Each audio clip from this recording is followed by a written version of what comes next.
Okay, welcome to our 9th international webinar. We welcome people coming in now, both on Zoom and on Facebook. So people are joining literally as I speak. I'm Keith Newton, the Secretary General of the Chartered Institute of Logistics and Transport, and it's my pleasure just to open the session. Thank you so much for joining us. As I say, it's our 9th international webinar. The subject is living in interesting times, which sums up a lot of what today and the current period is all about. I'm going to pass on the chairing of the session to Jan Steenberg, who will introduce our special guest and speaker for today in a moment. Jan is our Honorary Secretary and a trustee of the Chartered Institute of Logistics and Transport. He's been a member since 1995, is chair of our International Education Standards Committee, and he also heads up Europe and the APAC region for Tata Consultancy Services. So has all the background and expertise to chair our session today. So Jan, can I pass over to you to introduce our speaker and run the session today? Absolutely, absolutely. Thank you, Keith. Indeed, first of all, I'm very honored to say that we got one of my favorite speakers on this webinar today. I've known Sean for quite a few years, not only as an award-winning keynote speaker in supply chain and disruptive technologies, but also as a personal friend, and I'm very pleased to say that. One of the things I think which has sort of been groundbreaking for Sean in his career was when he finally got around to finish his book Transition Point, which I read with great interest, and I'm sure some of you have as well. Which of course is not just about what might happen, but also what has happened. A lot of research in it, where Sean is exploring what has been wave after wave of disruptive change in our civilization and in our society, but also using that to extrapolate into the future based on sort of current trends. For that reason, it's probably no surprise that Sean is a visiting fellow at Cranfield University. He is a fellow of the Chartered Institute of Logistics and Transport and a well-known transformation advisor for a number of bodies and organizations. So he has certainly all the credentials to be able to talk to us today and present his views on interesting times. Some of you may find those interesting times views, if you like, a little bit disturbing, but I think Sean at one point said, he's not sort of peddling in happy endings, he's peddling in facts. So over to you, Sean, and to the rest of you, enjoy this. This is going to be a tour de force from one of the masters in the trade. Thank you, Jan. Thank you for such a gracious introduction. I'm just going to start by sharing my screen, make sure everyone can see and hear everything. Okay. Yeah, once again, Jan, thank you very much for that. Presentation today I'm going to go through it's a bit of a, as I say, a bit of a tour de force, as Jan implied. I'm going to go through quite a lot of material quite quickly, but I think it's what I try to do in my presentations is to show the connections between a number of different things rather than just highlight certain aspects. And I'd like to take you back, I think, at the start of this to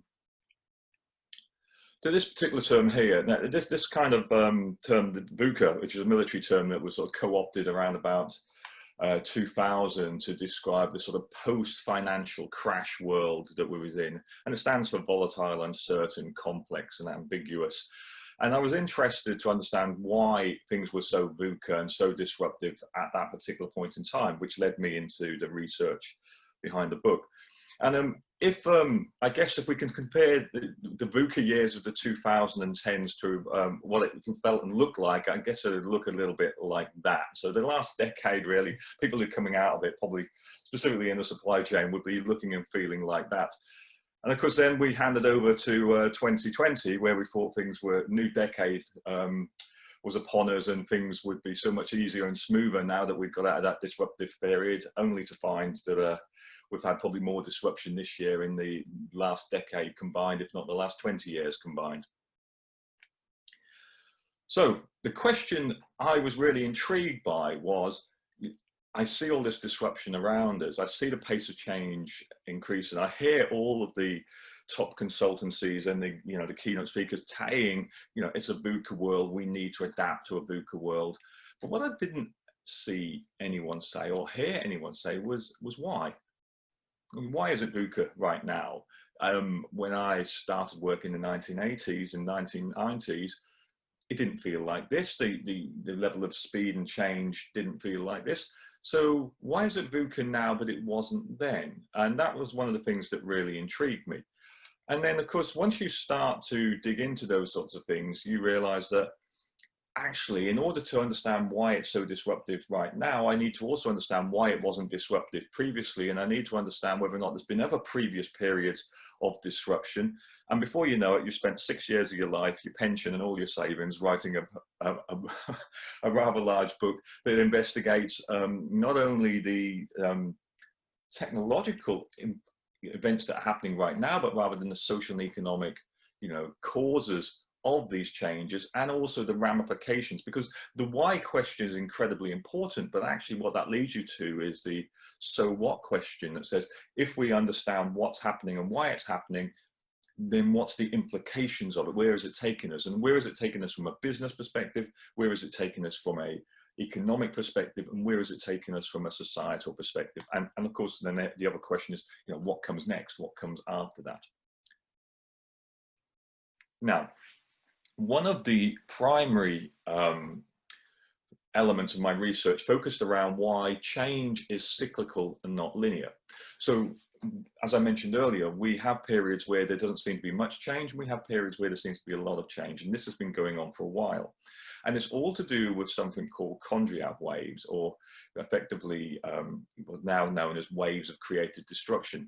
And the term creative destruction was coined by an Austrian economist called Joseph Schumpeter, who took the work of Nikolai Kondratiev, who first identified this phenomenon and tried to understand the causal factors behind it. And the causal factors really are all around innovation, and they're around entrepreneurship and sort of macro level innovations that occur at certain points in time, specifically when money moves towards it, that creates whole new paradigm shifts in the way we do things. So from the automobiles replacing, you know, the horse and wagon, all the way through to the computers replacing, you know, the typewriters and the handwritten messages. So we have these sort of macro shifts of technologies that diffuse across societies. And in the upswing, they have huge amounts of change where there's lots of people experimenting with this new technology, new business opportunities are arising. But there is a downside to this in that, you know, these new waves of creation tend to destroy the old ways of doing things. So other businesses, old businesses that are wedded around the old ways of doing things ended up being disrupted. And as we move towards the point whereby these new innovations become commoditized and diffused across society, so that now effectively there's nothing new in them anymore, then money moves to more exploitation methods. So money moves to try and make money from money, or it looks at the current ways of working and says, how can we do what we do but do it more cheaply? And that's when you see things like the offshoring movement, for example, where we're focusing on leaning and efficiencies in the supply chain rather than reinventing the supply chain. Now, there's been 5 of these to date, and the 5th one collapsed at the financial crisis in 2007, 2009. And as you can see here, each one generally creates a new power source, a new transport mechanism, and new communication mechanisms, which when combined, create whole new industries. And the forces of creative destruction, as I just mentioned, means that the creation of these new industries usually disrupts and sometimes destroys the old ways of doing things. One of the things that we're picking up on is that these waves are getting stronger, faster, and higher. And there's a number of reasons for this. The first is that, you know, they're just simply, the frequency is increasing. There's a shortening period of time between these technological waves. there's a much bigger impact in the amount of innovation as more and more brains are being involved. So if you take the first industrial revolution, for example, that was specifically focused around Great Britain. So there was only, you know, the wealthy in Great Britain were the people who were working on the innovations that were ultimately ended up changing the world. But now we have the brains of people around the world due to globalization. These innovations diffuse much quicker than they did previously, so the speed at which they spread. So again, go back to the first industrial revolution, you know, innovation spread around the world at the speed of sailboats, whereas now they spread around the world at the speed of digital, so almost instantaneous. And finally, the scope. So the scope of the impact, its number of countries impacted by innovation due to globalization is massively increasing it. So these waves are getting much more disruptive, much faster, and much more impactful. And we can see that when we look at something like the Standard & Poor's 500, the length of time a company is likely to sit on the S&P 500. And you can see the sort of wave effect that has on it as well. And you can see that it's just decreasing all the time. And in fact, by the time we get to sort of 2025, I think the number of years a company will be on the S&P 500 on average, it should be down to about 14. Now, here's where it gets really interesting. For a long time, I've been presenting on this, and I've been saying we are in the transition period between waves. We're kind of not anymore. We are now very much in the sixth wave now, and we're in the upswing period. And that's good and bad. It's good and bad in so much as I think we now know what the technologies are that are going to reinvent the ways we do things in the sixth wave. But the bad thing is actually, these are the really disruptive times. These are the times where actually things really struggle. We have this sort of big gap between, you know, the rate of technological change and our ability to actually process that change. And that means, unfortunately, that we see a lot of scenes like this. So in the first industrial revolution, we saw scenes on Paris and the Terror, where, you know, there was a big level of inequality and people revolted against that. Now we see the same sort of scenes on Paris or in the US, in Portland or Philadelphia, where there is, you know, a protest because these are the disruptive times. This is the time when all the wars happen, all the revolutions happen. You know, there are major power shifts. These happen to be, if you look back through history, the points when we see the most social inequalities and social disruptions. Now, all this constant change and chaos creates a time of uncertainty and unpredictability. So we're beginning to see that things we call black swan events aren't so black swan anymore. They're not so uncommon. And what we're also finding that these black swan events tend to lead to black swan reactions. So, for example, with the COVID pandemic, we found immediately we had a shortage on toilet paper, which was a completely unexpected reaction to the fact that we had a virus that actually had no gastro impact. So it didn't require toilet paper, but ultimately it caused a shortage in toilet paper. And that created black swan consequences. As we saw people run out of toilet paper, people started to use things like, for example, wipes and kitchen paper to do things that used to use toilet paper through, which blocked a lot of sewages in places around the world, specifically in the UK. So we had, it's not just that you have to be able to expect the black swan event, but now actually there might be reactions to that event that you can't expect, which create consequences to that reaction that you can't expect. So it becomes a very, very disruptive time. And what we see is a time of power battles and paradigm shifts. And the sort of paradigm shifts in the supply chain are, in this wave, is that we're moving from the company being in control to the consumer being in control. We're moving from single channel to omni-channel. We're moving from the consumer traveling to the retailer delivering to the consumer. We're moving from linear push supply chains to cyclical pull value chains. We're moving from products to services and experiences. We're moving from ownership to access and from man to machine. Now, I'd like to take you through those different paradigm shifts, if I may. So let's start with the power shifts between the manufacturer and the consumer. So in the fifth wave and all the previous waves, the companies very much decided what you were going to buy and where you were going to buy it from. And the example I like to use is media, because media was the first industry that really felt the impact of the digital transformation and the sort of sixth wave technologies. So we used to be able to clearly identify what we were watching and when we were watching it. And we knew the people who we lived with and who shared the same country as us would pretty much be watching exactly the same things at exactly the same time. So you could go into work the next day and say, hey, did you see the film last night? and they would say either yes or no, because they knew what film you were talking about, because there was only one film on, and it was on in the UK. It would have been on at 9 p.m. in ITV. Now, of course, if you said, did you watch the film last night? People would go, what are you on about? I could have watched any film, any film that's been made over any period of history, because we now live in a Netflix world where the consumer decides not only what they watch, but when they watch it, on what device they watch it. So we've had this huge power shift. And we've seen companies that were wedded to the old way of operating completely fall to one side. And we've seen companies like Netflix or Amazon, for example, that have embraced the new digital way, the consumer-led way, thriving during this period.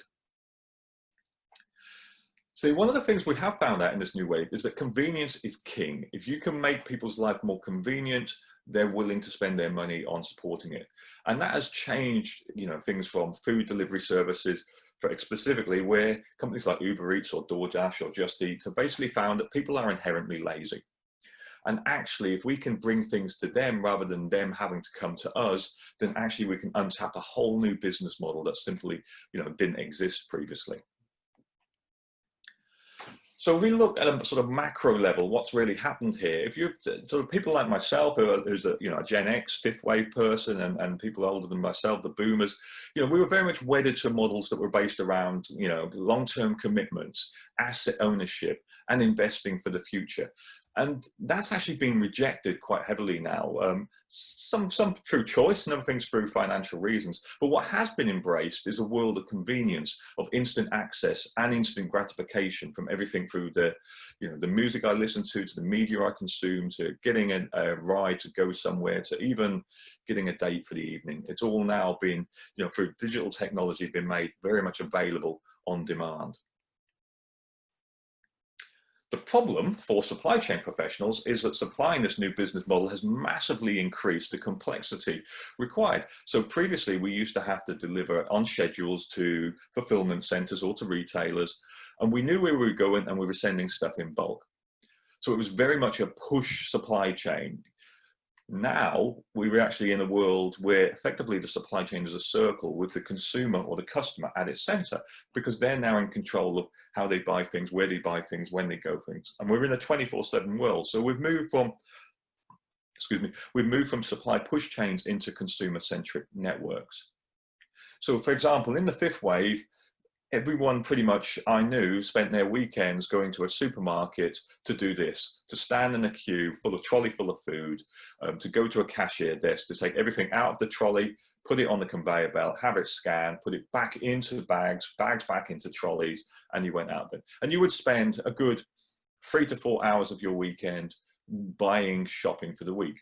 And the whole supply chain network was set up around this. So most people had cars. We drove to out-of-town stores where we played this game of loading up shopping trolleys, trying to figure out which till was going to go down the quickest. We were at the whim of the retailer. We behaved in ways that they wanted us to behave. And in fact, when I used to work for FMCG companies, the consumer to some degree was almost irrelevant. All the focus was on the customer, on the retailer, on getting gondola end positions, or getting the prime positions on the sort of shelf. But now that's changed. Now, not only does the consumer decide what device they're going to use to buy the goods and when they're going to buy them, but they can now also decide where they want them delivered. So they can actually have them delivered to the boot of the car, or inside their house, or to a smart locker. So now the supply chain of delivering this goods has gone from being bulk delivery to a store to, small deliveries to the consumers. And of course, this changes the paradigms around certain things like reverse logistics, for example. So returns has gone from a very small part of the business where we have a corner of the warehouse for stuff that comes back, into actually in an e-commerce world, that's a huge part of our inventory has to be set aside for managing and processing returns, specifically in things like the apparel industry, where people, specifically women, will buy lots and lots of outfits, not know which size fits because we don't have standard sizes, not sure which outfit they like. But as my wife does, buying maybe 9 outfits, keeps one and 8 of them go back because she had 3 outfits in 3 different sizes to find out which of the 3 outfits she liked and which size she liked. So now suddenly we're finding that large amounts of the stuff that goes out is can no longer be considered just a sale, because a lot of it's actually coming back in again. And we have companies like Amazon that keep ramping up, you know, the name of the game. They keep increasing the pressure. So they spent a lot of money last year on moving from next day free delivery to same day free delivery. And they're also taking on the supermarkets as well. They want certainly the grocery market. So for the acquisition of things like, you know, Whole Foods, to now partnering with companies like Morrison's, Amazon is trying to, you know, not only be able to sell you things like electronic goods, but also groceries. And that creates an immediate competitive response from the competitors. So the moment Amazon said, we will offer free one-day delivery, then immediately companies like Walmart comes out and says, and we're going to offer the same. Or Tesco's now saying, we're going to do it as well. Now, of course, what this does is this changes the paradigms about what the consumer believes is acceptable. Do you start offering me free same-day delivery, that goes from being exceptional to being my base expectation. My base expectation is now that you will deliver to me where I want for free. And companies that have leveraged that, companies like Amazon, you know, who's moved from, in 20 years, from, you know, a rather geeky looking bookseller to effectively the master of the new e-commerce universe, you know, of creating the everything store. So what Jeff Bezos is trying to do is not to create a retail store. He's trying to create the marketplace, the entire marketplace, the one place you go to buy everything. Your first port of call, the moment something pops in your head that says, we need X, Amazon is where I go to get X. And it's proving to be very good business indeed. So for a long time, people were sort of doubting whether or not Amazon would be successful. But as we see here, you know, it's just been one long upward movement in terms of their revenue. And they've been very clever about the way they do that. They've been locking people into things like Prime membership, which we saw after the last holiday season had reached over 150 million members. Now that's $129 per year spent on Amazon before Amazon has actually sold you anything. So that's just shy over $19 billion in upfront cash flow before they've actually done anything. So that's quite a large innovation slush fund. And from a personal perspective, you know, Jeff Bezos is now the first person ever to be worth 200 billion. So companies who compete against Amazon have a choice. They have a choice like Ocado, for example, who is a UK online retailer that used to partner with Morrison. And the moment Amazon took away the Morrison contract, people, even people like myself, doubted whether or not Ocado would have a future as a retailer. And they themselves agreed that they didn't as a pure retailer. So they focused heavily on innovation. And now Ocado makes more money through selling its robotic warehouse automation to other grocers like Kroger, for example, in the United States, than it does at a pure retail. And those companies that were wedded very much around the old ways of working, such as Sears, no longer exist. So and the reason why they no longer exist is because this move to e-commerce has caused severe disruption in the old retail models. You know, there is a retail apocalypse which was happening before 2020 and has now just speeded up dramatically across the Western world. And even companies that were doing incredibly well, like Zara, are really, really struggling and having to shut around about 1,200 of their stores. So there is this increasing movement of the sort of old physical retail world just dying off at an exponential rate and being replaced by the more online e-commerce businesses. So the place where everyone used to go for their weekends, these shopping malls, the whole sort of the sort of temples that everyone in the 80s, 90s and 2000s used to go and just wander around, are now increasingly, you know, looking like ghost towns. And this is going to increase, specifically these outer town malls, because what's happening in certain city centres is that actually we're moving much more towards pedestrianisation. So the retail high street is going to be not so much more about retail, but more multi-purpose. And we're seeing, you know, these sorts of scenes increasingly arise across cities around Western Europe. And the retail mall itself has realised that people aren't prepared to go somewhere just to shop. So this is the Icon Sound Mall in Bangkok, and I use this because it's a new one and it's a great example. But it's having to fit a whole host of different experiences into the building. So it's not good enough to just have malls. I've got to have floating markets. I've got to have cinemas. I've got to have, you know, a whole host of different things, restaurants, bars, to attract people to come here. People are not going to go to a mall anymore just to buy stuff.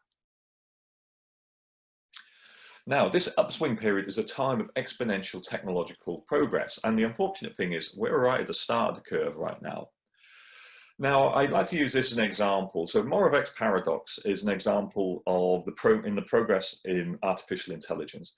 And Hans Moravec was one of the sort of fathers of AI research. And he said, the one thing we've learned over 35 years of research into artificial intelligence is that the things that humans find incredibly difficult to do, advanced calculus, process huge amounts of unstructured data to look for trends, those sorts of things, actually, they're really easy for machines to do. However, interestingly, the things that humans find incredibly easy to do, you know, pick objects up, spatial awareness, color coordinations, those sorts of things, differentiate faces, are incredibly hard to try and automate. And if you go back just 5 years and you look at something like the annual DARPA awards ceremony, DARPA being the Defense Advanced Research Project Agency's competition that takes place every year, back in 2015, the sort of best robots in the world struggled with things like walking in a straight line or opening a door. Yet just 2 years later, and we saw Boston Dynamics Atlas robot doing backflips off raised surfaces. And 2 years after that, it was doing parkour and gymnastics. And we saw things like the Spot robot autonomously working, moving through buildings, opening doors for its colleague robots, and robots like the Handle robot in warehouses. So in 4 years, we've gone from I can't walk in a straight line to I can do parkour. That's an incredible amount of technological development in a really small period of time. And this automation is going to be pointed towards the supply chain, and it's going to transform it. It's creating something that I've named the creative destruction triple whammy. Whammy number one is horizontal convergence. So this is the automation of all the things that your human fingers used to do: pick things up, pack things, put things down, pick things out of the ground, or these sort of manual tasks that use huge amounts of physical labor just to do repetitive manual-based jobs is increasingly being automated. Whammy number two is the one that has most people spooked, because this is the automation of white-collar work, of knowledge-based tasks, the replacement of the cerebral activities of humans into machines. And whammy number three is the convergence of whammy one and whammy two, which is a technological convergence where machine brains are controlling machine hands or machine trucks or, you know, 3D printers across the end-to-end supply chain and being connected together via technology, specifically going to be 5G enabled technology, so that we end up with the automation of the entire end-to-end supply chain. And the real kicker is that all three of these are happening at exactly the same time.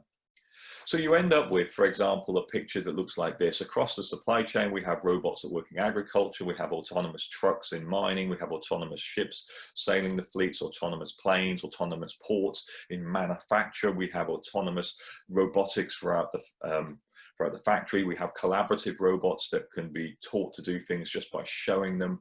We have 3D printers that can print things like titanium jet engines. We have 3D printers being transformed and disrupted by things like clip printing, which can print solid objects out of liquid. We have 3D printing of things like houses.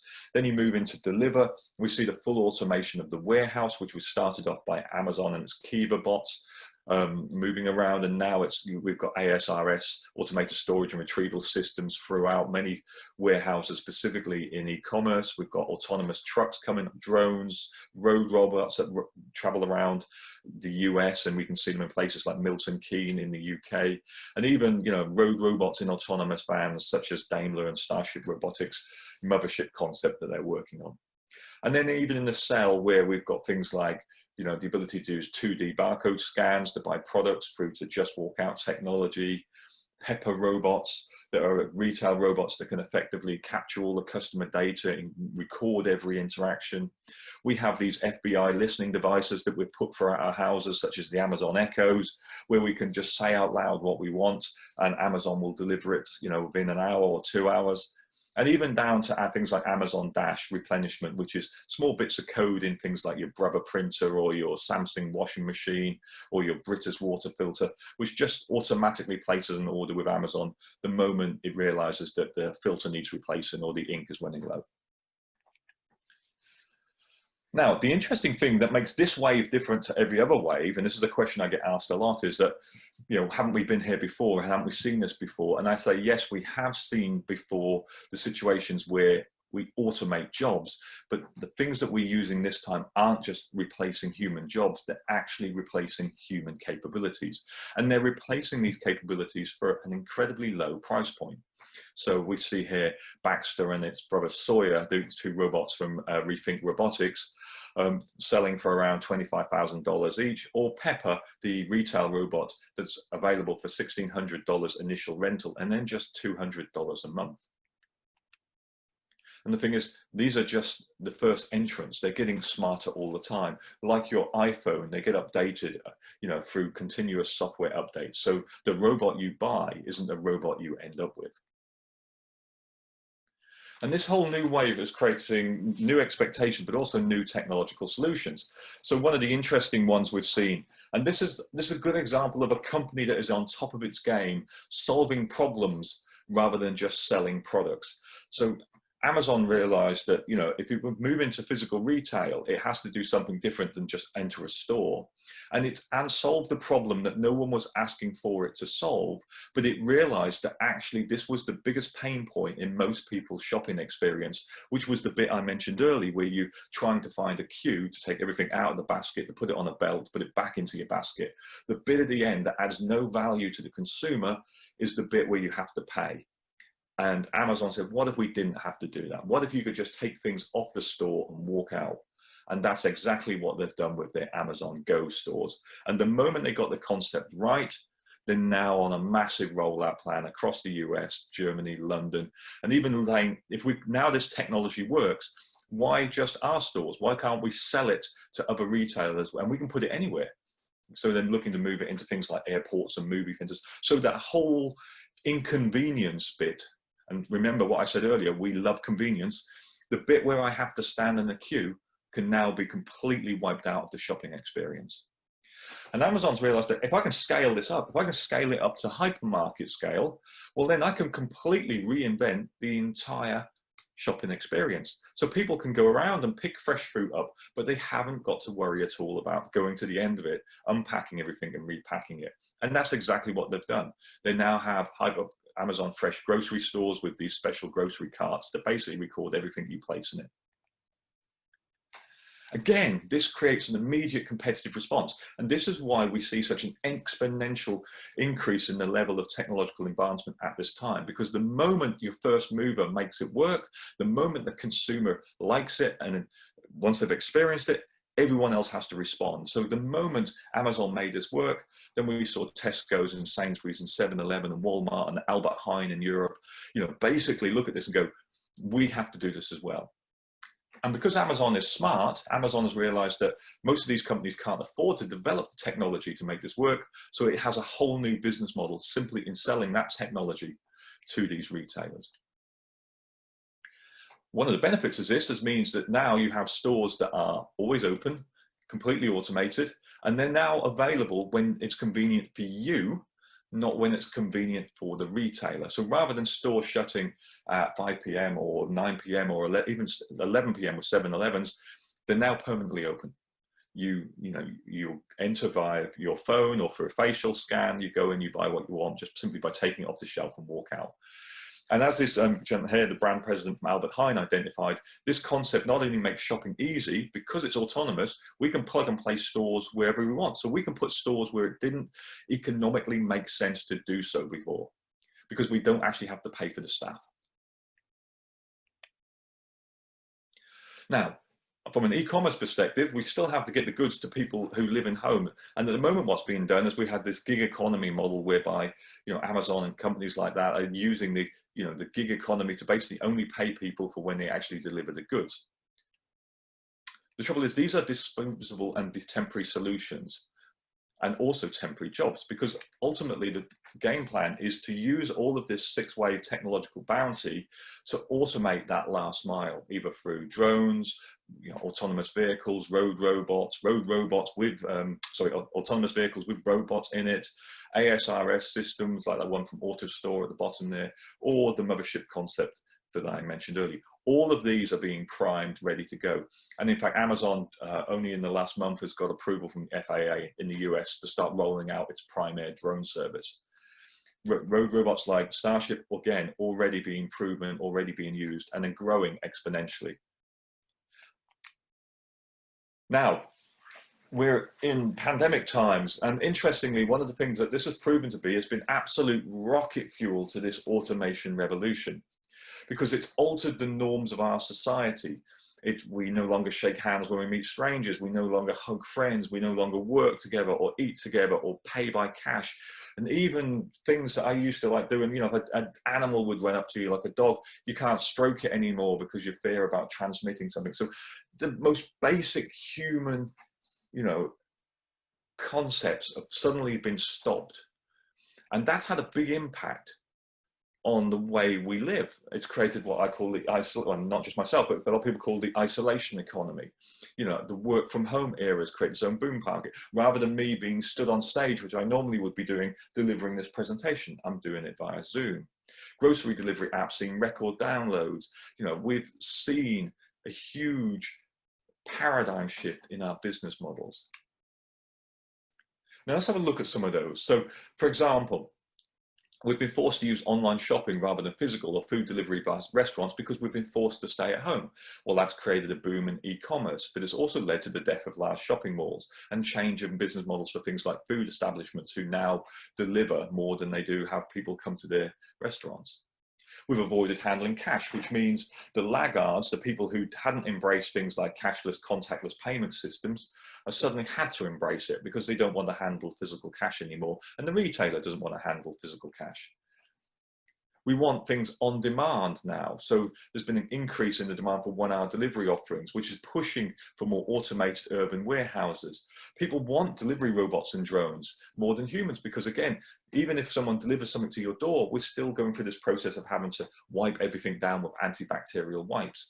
Whereas if we use machines, we don't have that sort of transmission fear. People have found a new love for locally produced goods and services. So things that have actually thrived in this time have been, local farm shops, local bakeries, these sorts of things. People have realized that actually, things taste better if they're local. So there has been a massive boom in things like, these local shops, which is going to create a boom in things like vertical automated farming. So being able to grow crops all year round locally.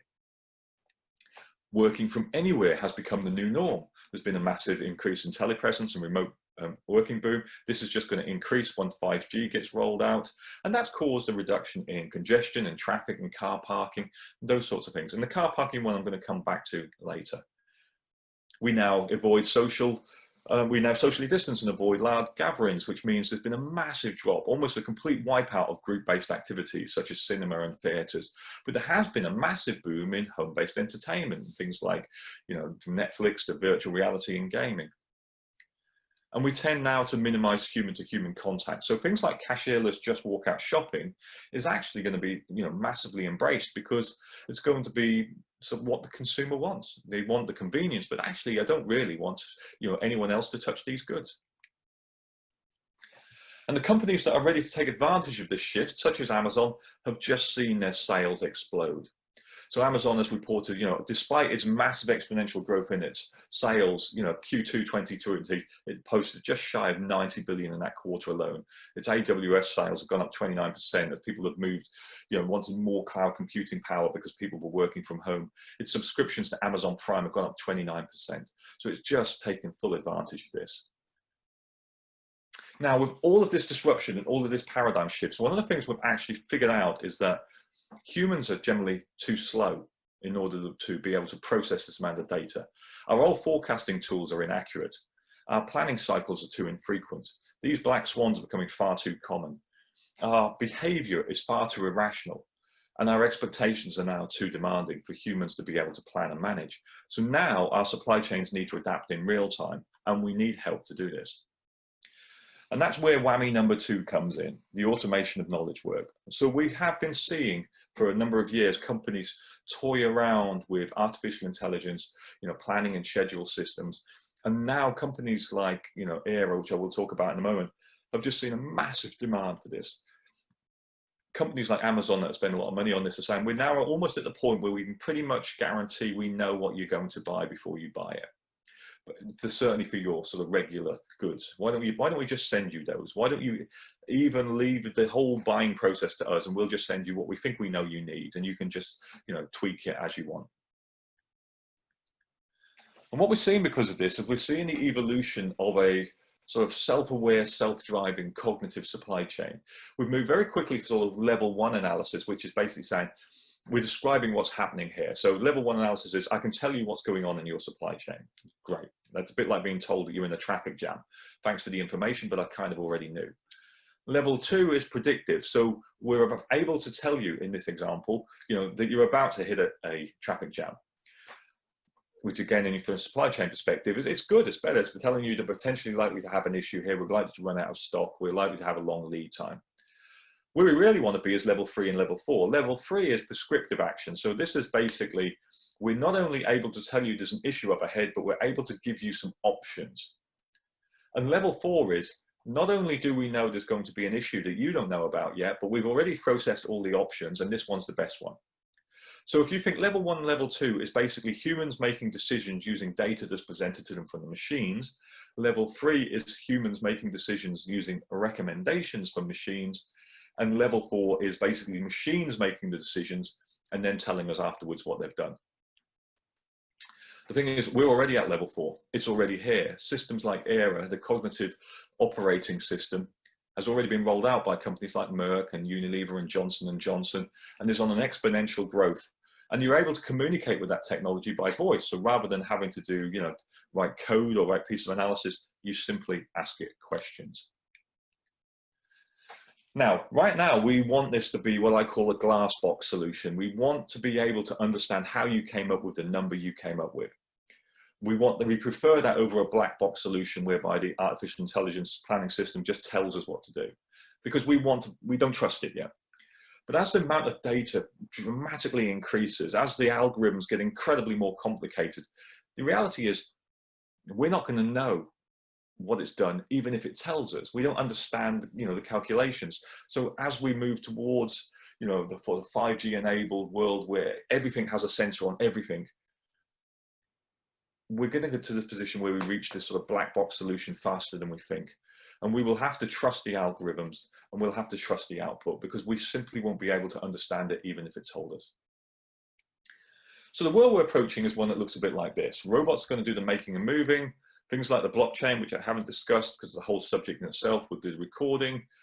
Tools like robot process automation will do all the back office transactions. Chatbots and digital assistants will handle the queries. And AI control towers will analyze data, identify issues, and recommend solutions to the humans.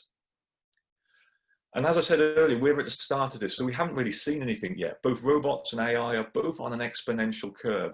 And in fact, all the pandemic has done, and these graphs were produced way before the pandemic, is just accelerated that. And once we see things like quantum computing, which, we reached the point of quantum supremacy, last year, where, and for those who don't know, the point of quantum supremacy is where a quantum computer is able to answer a question where no amount of time or processing power using traditional computers would have enabled it to do that. And Quantum claimed that point by its Sycamore computer, which basically took 200 seconds to solve a problem that they believed that the most powerful computer in the world would have took 10,000 years to complete. So it reached that point of quantum supremacy. The quantum computer can solve a problem that no amount of traditional processing power could solve. And once they've done that, then immediately companies like Volkswagen said, great, let's use this. And they used it in this example to handle autonomous buses that were set up around a tournament, conference, to route these autonomous buses. And because this is going to be incredibly needed when we move towards autonomous vehicles, if we're going to have millions of vehicles communicating with traffic lights and with each other and sensing and responding, everything that's going on, we don't have enough traditional computing power to process that. We will need things like, quantum computers. Now, interestingly, quantum computers is, the progress is moving faster than the Moore's law that drove the power of computer development, which was what powered the fifth wave. So Harmut Nevin, who is a director of engineering at Google and was responsible for that achievement of reaching quantum supremacy, says he expects all machine learning to be running on quantum computers within the next 10 years. And he said that a couple of years ago. Now, to give you an idea of what double exponential looks like, this is the processing power of Moore's law. And remember, Moore's law is exponential. This is exponential technological development. The processing powers of computers have gone through an exponential curve. That's Nevin's law. That's the rate of progress they're achieving in quantum computing. And as you can see, it's significantly different. You know, we are talking about a huge level of progress. And in fact, just this week, and I haven't got it in my presentation, but they've managed to do something called quantum realization, which is quantum computers can solve problems, but we don't understand whether or not it's right or not because it's too complicated. And an Israeli, I think it was an Israeli, I may be incorrect, 28-year-old graduate actually figured out how to get quantum computers to explain how they did what they did, and so that we can actually follow and make sure that it was, you know, we understand it. And then you move on to whammy number 3, which is the alignment of these technologies. So you end up with a model that looks a little bit like this. We have, you know, artificial intelligence variants driven predominantly over things like quantum computing, you know, controlling, monitoring and managing robotics, autonomous vehicles, you know, loads and loads of 5G enabled devices everywhere, the internet of everything. So we're capturing data from every movement across the end-to-end supply chain, bringing it into effectively an AI control tower, processing it, looking for any deviations, highlighting them, coming up with recommendations, and basically advising the humans what to do. The adoption of 5G this year and next year is going to be exponential. Reason being is that there's a massive pull from industry because they want this Internet of Everything world. And as you can see there's that newspaper headline at the bottom, you know, the pandemic once again is sort of fast forwarding the adoption in the United States. Especially they want things like track and trace. They want to put these sorts of tools in place where we track people's movements. They're going to be using 5G to do that. So we're going to end up with a supply chain which is effectively self-driving and self-adapting, where we have sensors on everything from an industrial world, you know, from everything from wind turbines to autonomous vehicles to 3D printers, robotics, etc.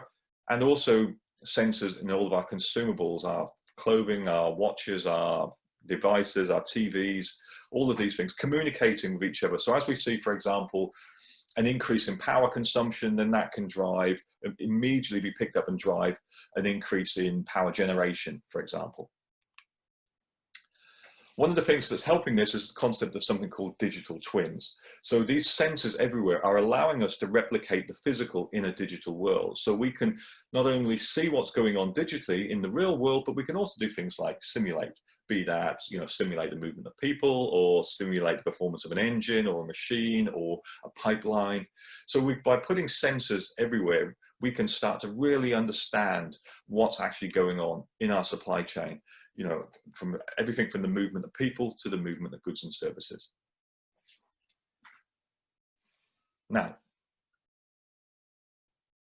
where does that take us? Well, that takes us to a place where the supply chain of the past, which was, you know, the best supply chain in the world was the invisible supply chain, the one we didn't hear about. So the CEO never used to be that interested in the supply chain unless things went wrong, and then he wanted to know what you're going to do to fix it. That was the extent of the interest. Now companies are realizing that actually the supply chain is real competitive advantage, and the best supply chain in the world in the sixth wave is the one that's completely visible and completely transparent. What do I mean by visibility? This word gets thrown around all over the place. We need more visibility. What do you mean by visibility? Well, we need firstly the visibility of flows. Of course, the flow of physical product for our end-to-end supply chain, but also the flow of information.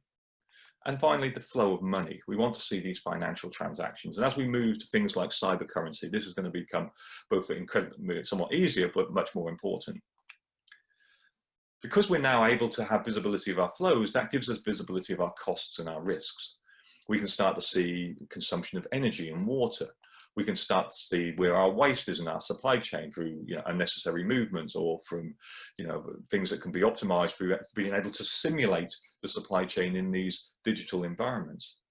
But we can also see where our risks are, our weak spots, and our constraints.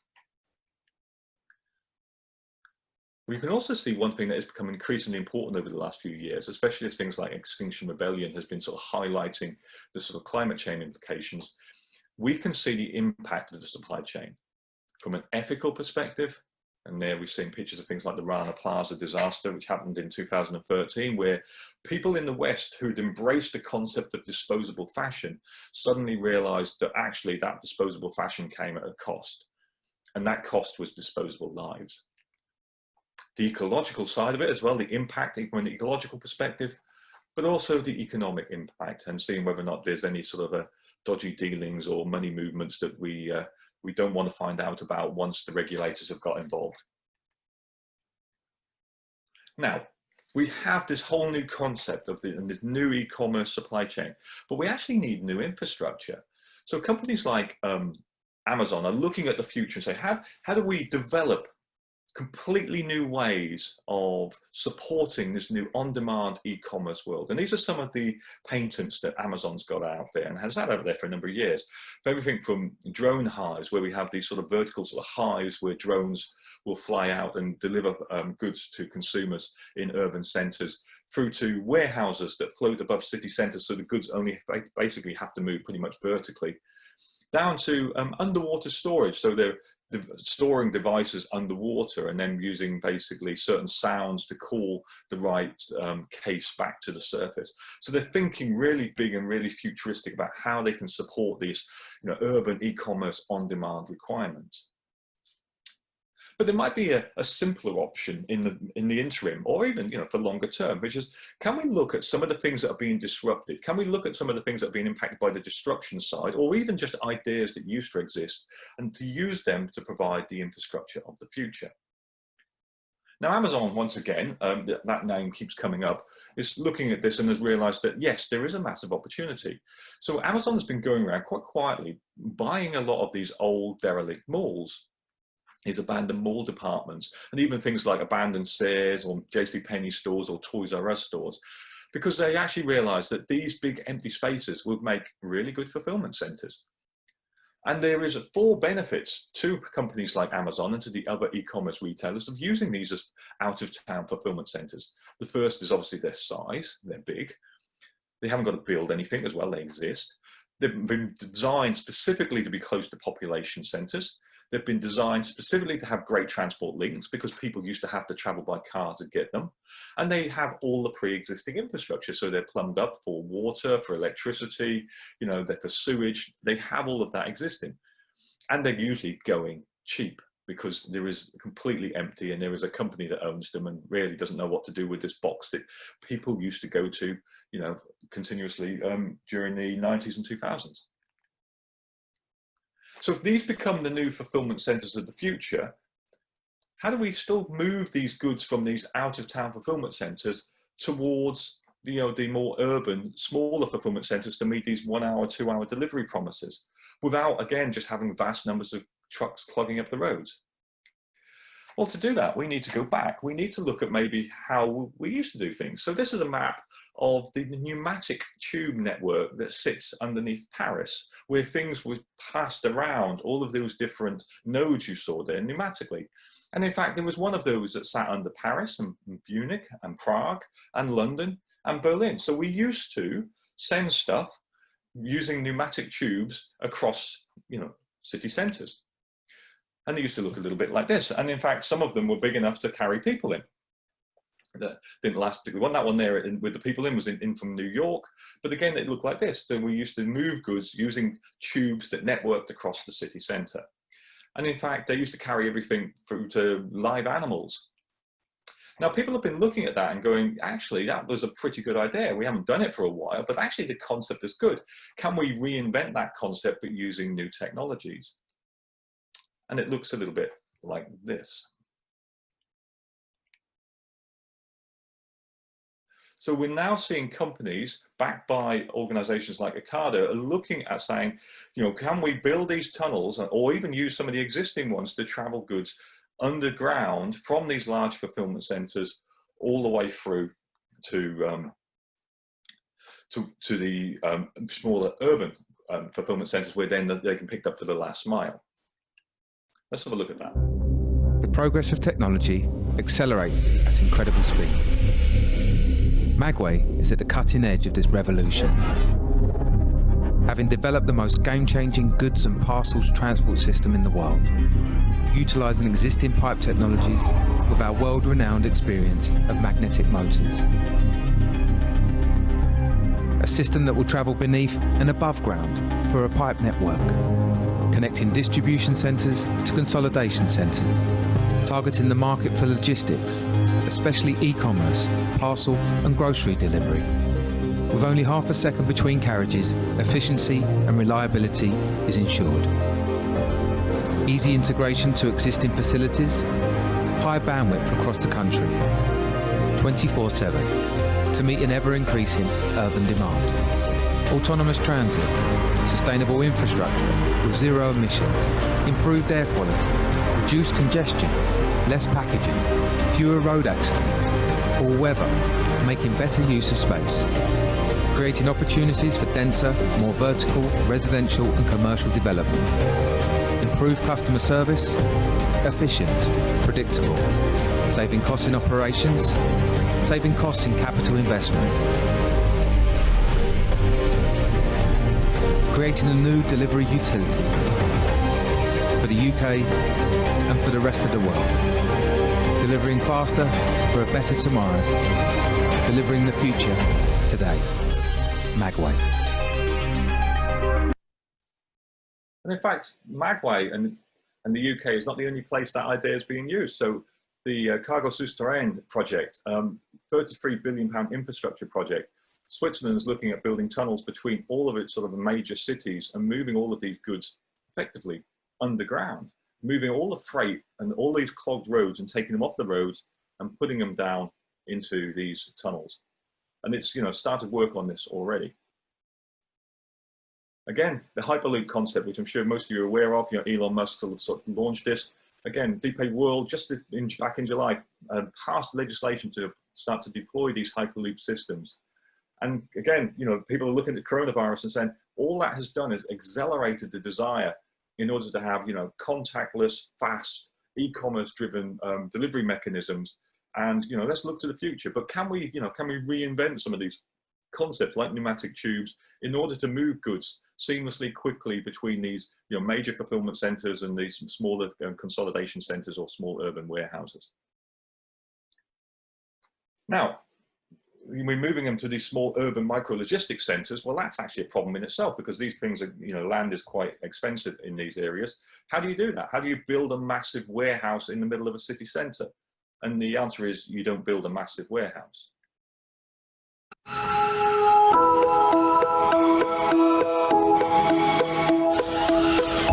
This is the first Common Sense Robotics micro-fulfillment center. It is operated by hundreds of robots, fulfills thousands of orders every single day, and delivers over 10,000 different types of products to online customers around it. Up until today, robotic fulfillment centers take up anywhere between a size of 4 football fields to about 20 football fields. And you just can't fit that into a city. Our first site, the site that we are in, is actually 1/10 of a football field in size. In order to fit our site into small, tight urban spaces, we've designed every single element of it to optimize for space efficiency. We have hundreds of robots of different types traveling in all directions, whether it is on the ground or on the shelving units. And they can meet each other anywhere on the map. And that really enables us to fulfill the full set of what's needed for a grocery basket out of this site. A typical order would take less than 5 minutes to fulfill end-to-end. So 5 minutes from the moment the consumer places that order online to the moment that that order is ready for dispatch and goes to delivery. So our vision for the future is actually a network of micro-fulfillment centers in the centers of cities that support each other and enable us to move things faster, more accurately.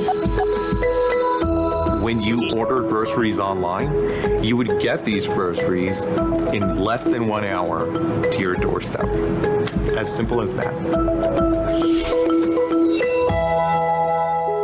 That's common sense robotics. And you can see how the plan is there is to build these sort of micro logistics centers in this sort of network that basically just generally overlap at the edges, so that you always can guarantee that you can get delivery from one of those within that sort of 1 hour, 2 hour window.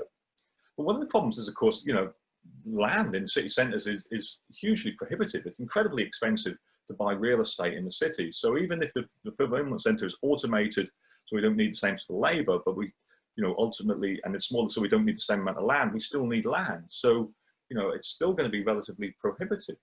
So where in cities could we acquire land that doesn't cost us a huge amount of money? What are underutilized spaces in cities that have reasonable rents that can enable 2-hour delivery of almost any item to a consumer? Parking lots in dense urban areas have such an untapped potential to them. We did this report, and just in 5 U.S. cities, we found over $80 billion in parking. Across all 5 cities, supply was greater than demand. In some cases, there were 60% just empty parking stalls. The amount of parking lots underutilized across the United States of America is staggering. People are consuming transportation as a service rather than as an asset. And this is impacting the way we think about infrastructure. If I don't own a car, I don't need to park it. I think the demand for parking will continue to decline because people are using Uber and Lyft and getting around without their own cars. I think you'll start seeing all this great space that traditionally was utilized just for cars in the middle of really dense areas being utilized for other applications. A parking structure or underground facility, that's tricky, right? It's not that livable. It's deep, doesn't get a lot of natural light. But spaces like that are already in the right location because it was convenient for someone to park. So if we can find a way to turn those parking lots into distribution locations, and they're spread all over New York, all over Chicago, all over Boston, and we can turn them into micro logistics locations, well, boom, we've managed to find ourselves not within 2 hours of every consumer, but 10 minutes of every consumer. We are utilizing underground parking lots that cost us a fraction compared to a store 6 or 12 feet above us, which allows us to create more value to our customers and these customers to their customers. We're going to transform a lot of real estate in the 21st century with this drive of e-commerce. And by making better usage out of it, we can lower costs in cities, which we need to do. We can reduce pollution in cities, which we need to do. And we can make the city work for so many more of its residents by bringing these services closer to every part of the population, and not only to those who can afford it by paying a premium price. And so if you live in a city and you can get your groceries faster and cheaper than going to the supermarket, that's pretty valuable. And that's what we're here to do. So again, a great opportunity. We've got all of this parking space, which as we move from consuming transportation as an asset, buying a car, to transportation as a service, can be potentially repurposed without costing huge amounts. But it's allowing us to think about whole new business models. It said, well, could we combine that underground car parking with the surface buildings into urban malls? So effectively, the mall has its own robotic fulfillment center, and we can have these multi-purpose centers. And that's exactly what's happening. So for example, in London, an old underground 70s car park in the heart of London's been turned into a sort of £100 million shopping complex. So that car parks could effectively become the next gold mine from a land perspective. And what we're likely to end up with is pictures like this, and this comes from AutoStore, where we see a fulfillment center underground that feeds stores above it, and on top of them you could have everything from restaurants to cinemas to entertainment complexes to whatever. So they become completely multi-purpose and self-contained within themselves. And in fact, what we're able to do here, because of this nature of this automation technology, you could now have a physical store where all of the attention is on the consumer experience. And there's none of this going off into the back room to try and find goods. We could effectively turn the stores into a combined fulfillment hub for e-commerce deliveries, but also to support the physical deliveries where, for example, in footwear, you go up, you scan the shoe, and rather than the assistant disappearing for 20 minutes trying to find the right size, it just automatically comes down. And all the attention then is on the consumer. So you can see how we can start to use these technologies to create these sort of omni-channel sort of hubs and reinvent the whole retail experience. So a new supply chain is effectively emerging, one that I've been called the PAL supply chain. I've been called this for a number of years now. Incredibly personalized product, service, and experience, automated manufacturing, delivery, and planning, but also incredibly local production, storage, and retail facilities. And there's big benefits to this PAL supply chain. The shorter the supply chain, the more resilient, responsive, agile, and sustainable it is. And a lot of companies have made that realization due to the pandemic. We're going to see labor costs come down because we're not going to see the same volume of labor. Production costs are going to come down because we're only going to need to make what we need. We're going to reduce inventory and waste. Transportational costs down because we're going to be doing transportation using these new methods that are effectively going to be driven by electricity. Storage costs, again, we're going to store what we need. Energy and water consumption will come down because of all the sensors we have everywhere, and also lead times will drop dramatically.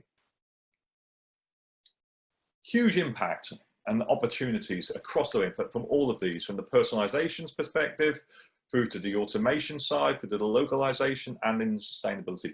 You can look at all of these as a threat to your existing business model, or you can look at all of these as a massive opportunity. But you have to realize that the disruption has only just begun. We are only at the start of this curve. And unfortunately for most people, you know, their leadership is still very much in the downswing thinking where change was linear. Now we're in the upswing. Most of our leaders and businesses were trained in the downswing. They were trained how to control their organization, how to, you know, manage costs, manage expectations, not how to disrupt their organization, how to change and transform it.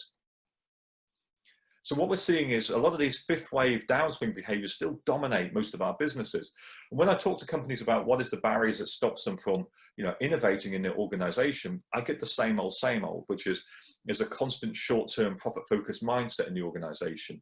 If we talk about innovation, we need to do it in such a way that shows an immediate return on investments. We've got this same old problem we've had for years of silo metrics, silo targets, and silo behaviors. There's this constant pressure to meet quarterly analyst expectations.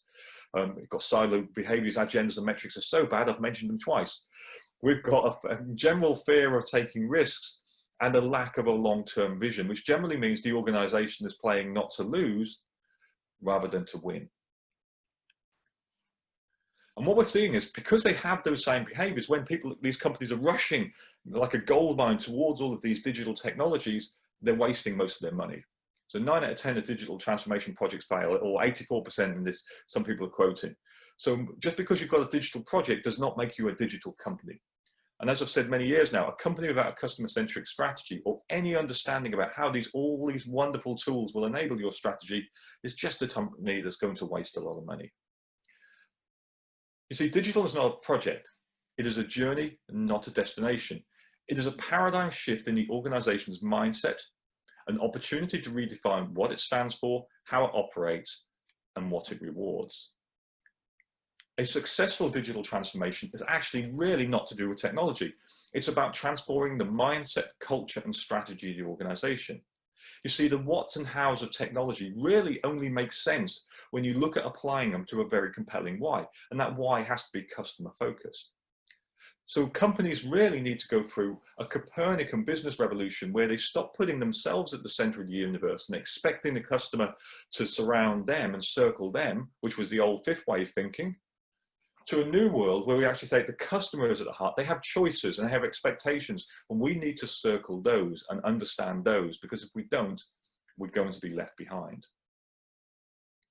We have moved from a world where companies used to compete to a world where in 2001, Martin Christopher said, you know, my colleague Cranfield said, you know, companies don't compete, supply chains compete. That's no longer true anymore. Now business models compete. The supply chain is obviously an absolutely critical part of that in that network section there, but it's really about your business models, putting a compelling value proposition in the hands of a certain customer segment and having the right aligned execution capabilities and a clear strategy to deliver. So the role of technology in the sixth wave is really to reimagine, redesign, and refine your business model. Can we use it to create more compelling value propositions? Can we use it to help understand our customer needs better? Can we help to improve the effectiveness of delivery in the supply chain? Or can we improve the efficiency and accuracy of our execution? So yes, this is what you should be asking yourselves when you look at these technologies. So I'd like to leave yourself with a quote from my book. I think that's probably a little bit erring towards the arrogant side, but I shall quote myself nevertheless. If you had to rebuild your company today, knowing now how people use technology, what their expectations are and how they behave, what they value, and also what is technically possible, would it resemble the company you currently work in? Because if it doesn't, then the challenge really is to change before a new competitor arrives that does exactly all of that and takes away your business. You see, these waves of creative destruction are both opportunity and threat. They are creation and destruction. But the choice of which one of those is yours to make. But the one thing is for sure, doing nothing is not an option. Thank you. Thank you, Sean. Fascinating stuff. Absolutely fascinating. And I guess it begs a number of questions. We've had some questions through on the Q&A, and I'm sure there will be quite a few more as we sort of spend the next 15 minutes covering some of them. And amongst the sort of Q&A questions are a couple of themes sort of emerging, and I'll try and sort of paraphrase here, but where do we humans fit in this picture here? What would you advise the millions of people working in logistics and transport today? What should they be doing? Well, interestingly enough, that's a question I get asked quite a lot. Most people listen to that. Where do we fit? And in fact, it was that sort of question that actually led me to certainly write a book that looked into the social and economic ramifications of this, because those were exactly the questions I always got. I never got questions about, how do I implement that robotic system, or how do I get my hands on that collaborative robot, or how do I do blockchain? It was about, what does this mean? Where's this taking us? And because, you've read the book, there was some pretty interesting directions that things can go to. Where do humans fit in? Well, human skills, our traditional human skills, are actually more valuable than ever before. So the human skills are things like, collaboration, of inquiry, of analysis, of team building, of, human to human customer service. Those sorts of things are going to become incredibly more valuable.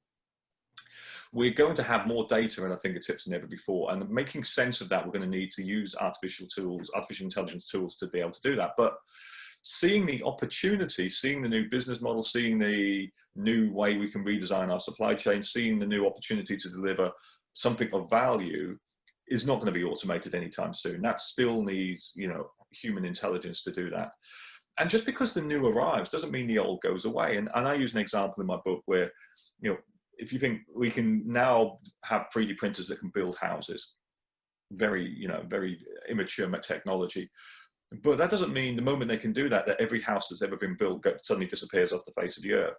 Every house that's ever been built is still going to need electricians, still going to need plumbing, still going to need, decorators, still going to need, all of those things are still going to be required for a very, very long time, because they're very hard to automate. And I really, I struggle to see, how you're going to be able to automate things like plumbing or painting and decorating. So there are going to be a lot of skills that just aren't disrupted at all. But from a supply chain perspective, I think the question was very much about the supply chain. If the sort of traditional management on supervisory roles of people picking, packing, loading, they're not going to be there. And certainly other skills like, old school forecasting is not going to be there in the same way. What we're finding in this new wave is actually there's going to be more skills, but actually going to be much higher. They're going to need a much higher degree of cerebral capability and a much more deeper thought process. And one thing that isn't going to work is this command and control model. It just isn't. You're going to have to put the power of this technology in the hands of your team and basically let them free in order to be able to use the outputs of all this technology to be able to find, new opportunities or be able to solve issues that have existed for a very long time. So it's a different set of skills. I think if your job is tied up in just these, just picking, packing, loading, driving, the next 10 years isn't looking very good for you, unfortunately. But if you can move beyond that and offer more than that, then I think there's still very much a human role. And I think if you put humans and computers together, it becomes a very powerful combination. Absolutely. Fully understand and fully agree with that. But I think obviously it's a pertinent question for a lot of people out there. Yes. Yeah. we have a couple of other sort of questions here, which I guess is related to the retail industry. As you quite rightly pointed out, there's been a massive shift towards e-commerce from the sort of traditional high street retailers. But interestingly enough, I think you and I discussed it at some point over the summer, there's also been a shift towards the local corner shops that seem to be doing very well. Is that part of this sort of more distributed approach, local approach, the personal service elements that we're still seeking and wanting? Yeah, I think there's twofold to that. I think, you know, in terms of the PAL model I've been talking about, you know, I think the local shop that can offer a much more personal service is a local shop that's going to do very well. If you can differentiate, if you buy a shop and put stuff in it and you're just a commodity seller, you're probably not going to do as well as you could do. The reason why it's took off recently is because people aren't traveling very far. The whole move to a out-store supermarket, going to supermarkets, that's kind of completely died a death, really. And you know, companies like Tesco, Sainsbury's, Carrefour's, all these have gone to, you know, to sort of the online delivery services. So there has been a sort of a pandemic push towards just being able to walk somewhere local. But I think what a lot of companies like farm shops, as I mentioned in my talk, have realized that people have suddenly realized that they've had little gold mines on their doorsteps. They've had, you know, the butchers, which they'd never really gone to before because they've always bought their meat in bulk from, you know, the local supermarket. But now they've gone to the butchers, they've realized, hang on, this is a higher quality product by someone who lives locally, who, you know, can tell me more about the meat than just give it to me, you know, and they're experiencing sort of higher quality products, realizing that actually, you know, these things here, the convenience of buying from them actually is not that inconvenient. You know, if I'm off on the street locally anyway, but I would normally have passed them by because I drove past it in my car on the way to the supermarket. So I think if there is a goldmine of opportunity for companies to offer more than just stuff, that actually offer value, that can differentiate, that can really bring uniqueness to it. And I think that's always been the case. Technology washes away in these waves of creative destruction.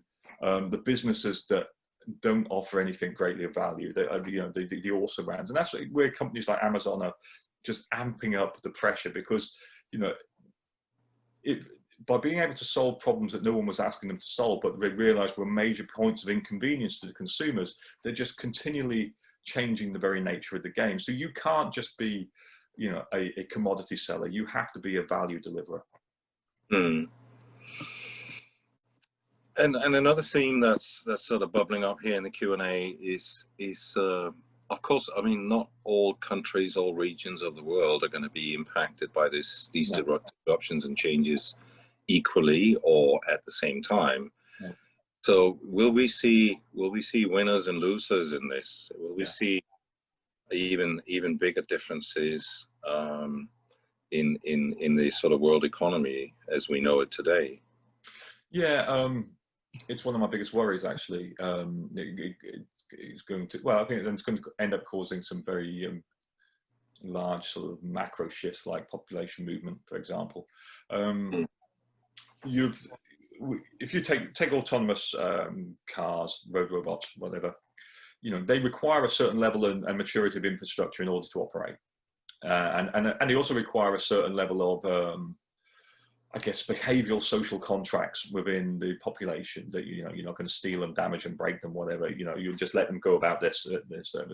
So you can see them taking off in very, you know, very well developed areas of the world, but you would struggle to see where, you know, in places which are less developed, where roads don't exist very well, for example, where, you know, where there are no rules, there are no structured rules for it to follow. These things like rules, they need rules. If you don't have any rules, for example, you know, sometimes when I'm driving around them in Africa, you know, cars will go up on the pavements and the puts will come in and out and all that sort of stuff. You can't almost imagine how, you know, an autonomous car is going to deal with that. It's going to be a long time before it's going to be able to deal with that.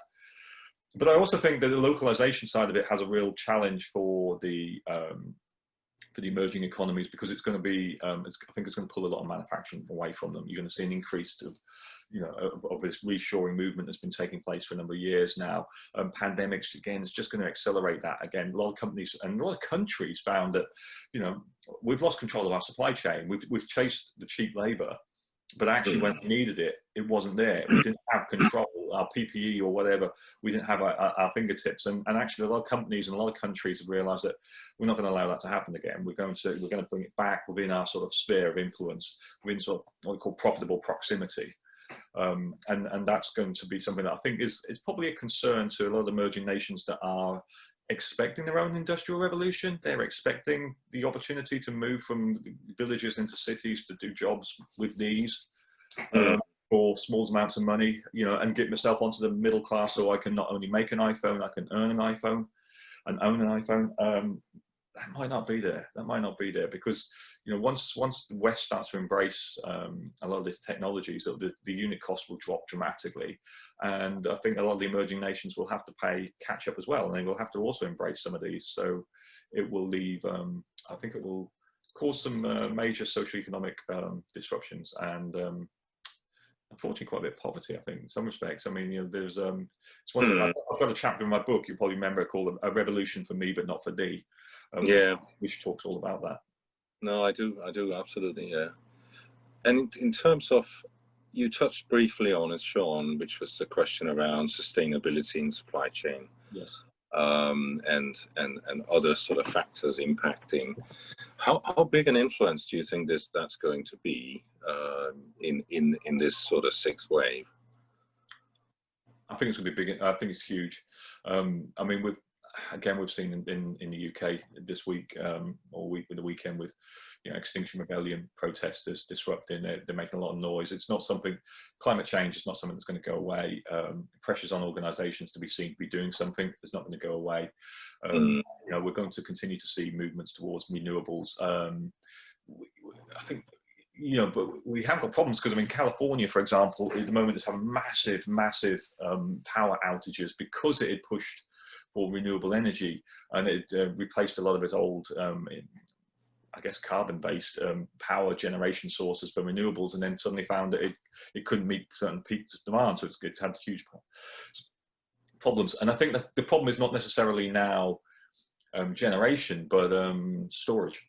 And I know Elon Musk was working in Australia to try and solve some of their South Australia, Western Australia, to solve some of their outage problems through creating effectively gigafactories of storage, power storage banks. But once we crack that, and once quantum computing gets involved in some of these calculations, I think we'll crack that. I think the things we saw with like Magway, where you've got electric, autonomous, effectively these drone traveling in through tunnels underneath, that will take a lot of trucks off the roads. I think we're moving increasingly towards electric anyway as a method of transport, with overcoming some of that range anxiety as the infrastructure gets laid down. So I think it will be a increasing amount of pressure. I also think that companies will look at automation as a way to wash their hands of a lot of the bad press and bad practices of the past, where they've made apparel in Bangladesh using effectively slave labor. I think there's been a lot more focus on things like slave labor recently, and automation provides them a get out rather than paying better wages and more providing better conditions. It provides them with a get out that says, well, actually, I'll just automate it. And I guess sort of finally, we've got a few minutes left here. You're a fellow of the Institute. How do you see the Institute sort of develop through this sixth wave? What do we need to do for our members and people in our profession? Other than, of course, doing this webinar, which is a good thing, create awareness. But as an institute, as a professional organization, a professional body, how do you see that? Well, I think everyone's facing the same challenges here. I focus on companies like Amazon, organizations like that. They're in control. They've got their act together. They know what they're doing. The challenge everyone else has is sort of, I think it's defined once as the free box model. We've got to control the present, we've got to create the future, and we've got to manage the transition. And every organization is trying to do that. It's got to change the wheels on the bus while it's in motion, effectively. So we've got to you need help to understand where the future's going and understand how to take the skills and the resources in order to embrace the future, not embrace the past. But we also need to control the business as usual. We still need a lot of skills to control business as usual. But our leaders need skills around managing that transition. How do we move from that old model into that new model? Which things do I need to move? Which can I leave alone? And we have a problem as a species of overvaluing what we know and undervaluing what we don't know. There's a great quote from Mark Twain that I love that says, it ain't what you know it ain't what you don't know that gets you in trouble. It's what you know for sure that just ain't so.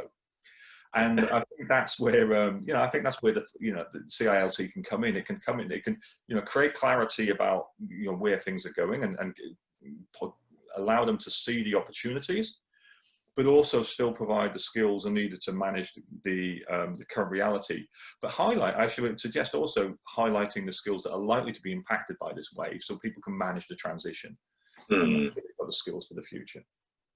So education and awareness. Yeah, I think so. Absolutely. Should be key themes. Yeah. No, I would agree with that. I think we're just on time. Keith, are you stepping in now? Final words? Or Jasper, perhaps? Thanks, Jan. I'm stepping in now, I think.